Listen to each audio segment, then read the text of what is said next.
Okay, I can use some things that since cosecant is reciprocal of sine, if I think about sine, there's some things I can figure out from that. Sine starts at 0. It completes a full cycle in 2 pi. So that means at 90 degrees, it's up here at 1. It's down at 0 again at pi. Down here, it's at -1 at 3 halves pi, which is like 270 degrees, and then it's back up here at 0. Now there's some things about this that can help me with my cosecant graph, because sometimes it's kind of hard if unless you've got the book right in front of you, you're trying to graph. um, if I were to take the reciprocal, let's think about some points here. What if, well, let's look at where we would have 0, okay? Sine of 0 is 0. Sine of pi is 0. Sine of 2 pi is 0, right? If I made fractions out of those, 0 over 1, and I flipped them all, I would have undefined fractions, and that's what my cosecant would be at those points. So I know that on my normal cosecant, I would have asymptotes at 0, pi, 2 pi, okay?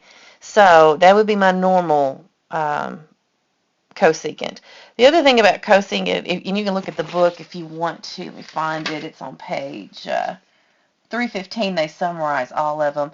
If I were to have a value, let's say sine was a half, and then I took the reciprocal of that for the cosecant, 1 over a half would be 2. Basically, the lowest value I would get would be 1, because 1 over 1 is 1. All these values that are in here that I'm tracing over in green, they're going to get flipped up with 1 being the smallest thing, because the smaller a number is, if you take its reciprocal, it's a bigger number. So we know that's going to happen too. This is why cosecant has a shape. And I'll go ahead and draw in some asymptotes here. Cosecant has a shape of these kind of U's, or they almost look like parabolas going up and down. And normally this happens at pi and 2 pi, but we got something going on here with our period.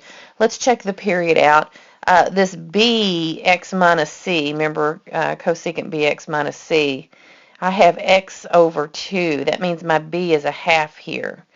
So if my period is, it's still 2 pi, because it takes 2 pi to have, if you look at the picture on 315, it's still taking you 2 pi to get through a u going up and a u going down. So I'm still going to use that 2 pi over b to find my period. So it's 2 pi over a half. Okay, that's going to be 4 pi if you do that math. So that means instead of having an asymptote every pi, this graph could look similar to the one in the book, except that it'll be every 2 pi. And so I could actually extend that on down the other direction too if I wanted to. So this would be negative 2 pi, and this would be negative 4 pi. Now, so it's just going to be longer, and we have one at 0. Let me don't forget the one at 0, okay? Now, how else is this going to change from the sine graph? Because I'm basically using my sine graph to graph my cosecant and just noticing the changes on it. Well, I do have this amplitude change of 3. Okay, normally on a sine graph, if this were 3, we would have just switched it like this. So if I'm flipping these things upside down, they're going to look, the regular cosecant graph and this graph are going to look the same. It's just that instead of the lowest point being 1, the lowest point up on the top will be 3, and then on the bottom, the highest point will be negative 3. So what we get is this. It's kind of like basically if I know that I got a hole at basically here, what's halfway in between 0 and 2 pi, it's going to be pi. This is where I'm going to have it hit its low point, and it's going to do this. Here's the graph. It's going to do this, and then in the next little section, it's going to come down here, and negative 3 is going to be the high point, and it's going to do this. And then it's just going to repeat. Again, that's why it's called a periodic function. If it's up here, I know that over here, if I'm going in the negative direction, it's just going to do this. And then it's going to come back up here, and it's going to do this. So it's kind of like you're just looking at the pattern and adjusting it for the numbers in the equation that you see. And this would be our graph here. So it's you think about it a lot like sine and cosine. It's just that because of these asymptotes and because we're flipping the fractions, these things are going up and down, like they do. And there's actually, if you think about it, you can choose any x you want to. So if you would like to talk about your domain, what x's can I choose? I can choose anything here in this one except if it's a multiple of 2 pi x, as long as x equal not 2 pi times n. Maybe I could say it that way. Okay, because all my asymptotes are at multiples of 2 pi, basically. Now my range is really different on this one because my y's in this one would be bigger or equal to 3 or less than or equal to -3. We're not going to have any points in the middle there. Okay, now if we're going to graph this one, we need to realize that the secant is the reciprocal of the cosine graph. So I've sketched a little cosine graph over here to the side. Okay, I'll just put cosine x or something. Now, so we're going to think about the cosine graph when we graph, and we're going to realize some things. Secant and cosecant are similar. If you look on, let's see, what page was that? Page 315 in the book. The secant graph looks a lot like the cosecant graph, except it's just like shifted. You could say it's shifted. I guess you'd say 90 degrees to the left or something. So the graphs look alike. All right, now, one thing we noticed is over here, let's just put some things in that are going to be helpful. I'll talk about the amplitude first. Our normal amplitude on cosine is 1.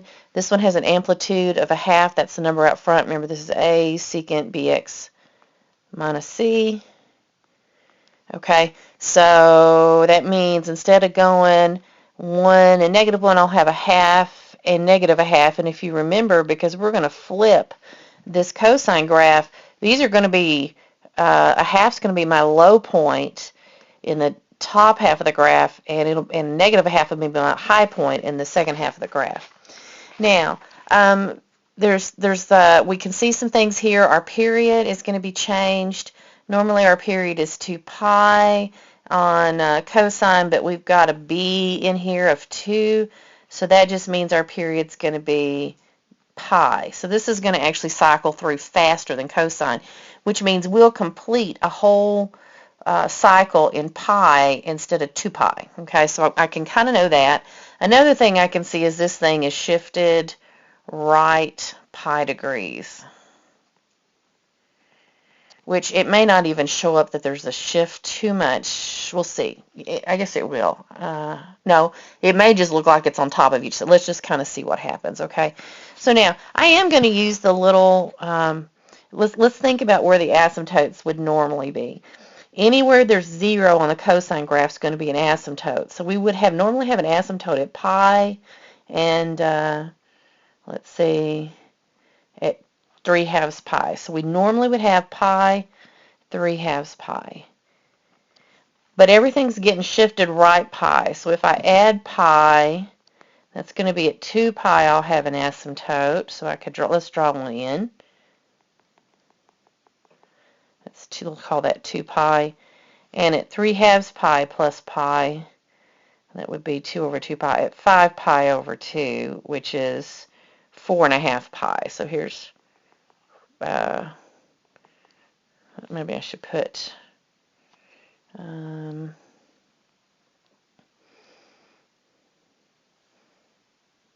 pi, I have an asymptote, I have a period of pi, but it's shifted. This gets so complicated, doesn't it? 3/2 pi plus 5/2 pi, that would do 5/2 pi would be 2.5 pi. So 2.5 pi, no, 5/2 pi.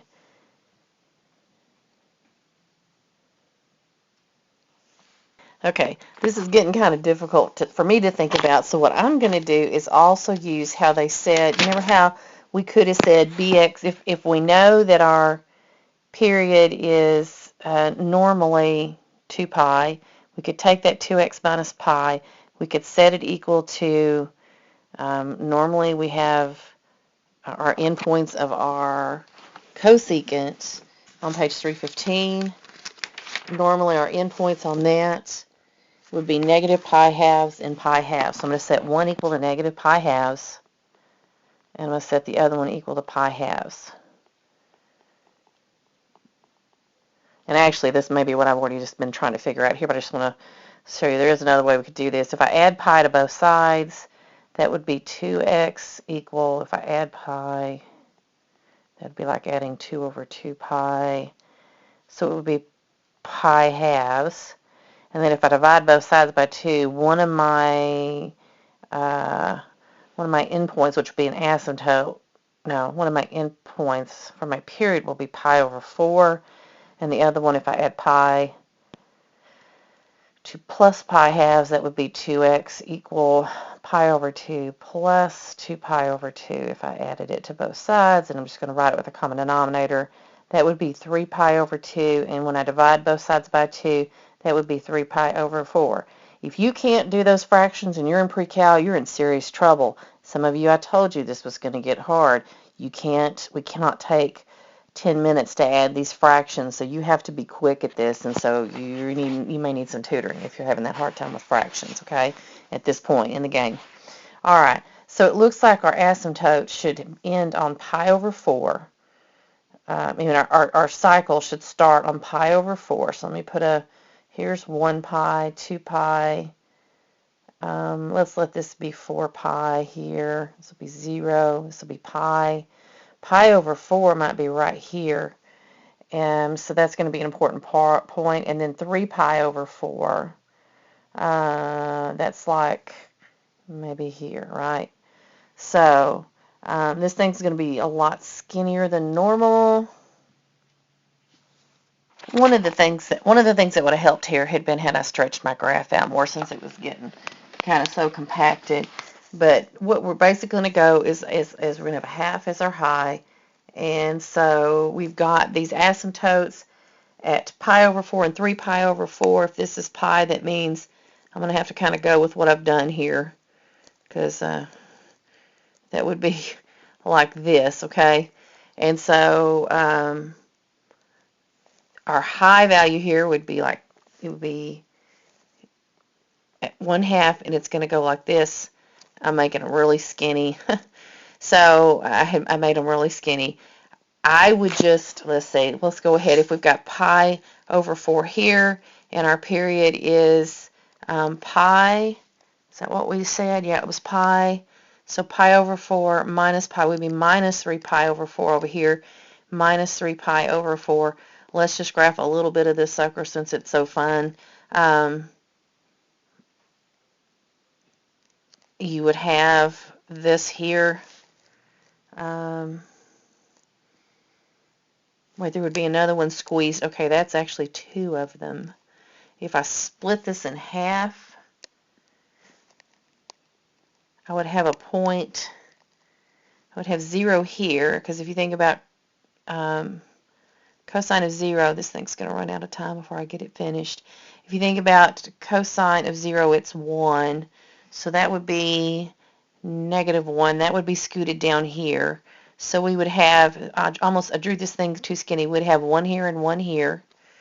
At negative pi halves, which would be here, there would be another one going like this. I need to squeeze in another tiny, oh my gosh, this is such a mess, you can't even see it. Another one here. So it's like here and here are the ones that go up. Down here, you're turning upside. The one that faces down is here on 0. This is a real mess. I would not give you anything that's hard to graph on a test. This is a good argument for graphing calculators right here. It's difficult. If I were to do this again, I probably would maybe take the basic secant graph and shift it. I may do that on another video just so we can have another try at this and say, can we make this less messy? Can we make this better? So look for another number 19.